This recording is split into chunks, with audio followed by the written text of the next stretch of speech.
धामपुर के प्रियंका एकेडमी में 76वां स्वतंत्रता दिवस बड़ी ही धूमधाम के साथ मनाया गया।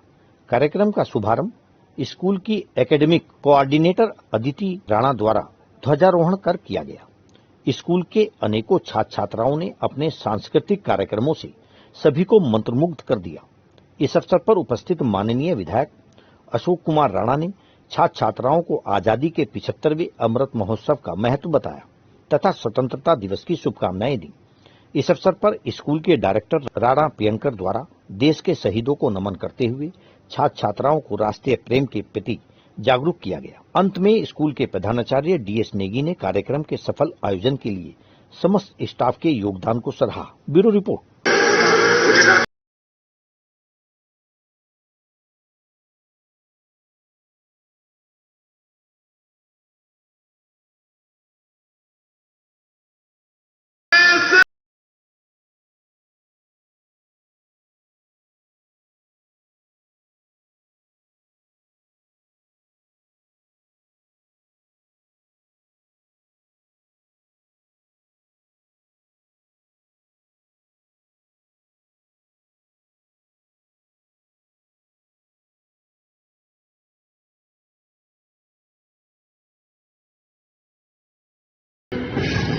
हिंसा और अत्याचार के सामने जब घायल हो रही है, पर इस मिट्टी के गर्भ से कुछ खड़ी हुई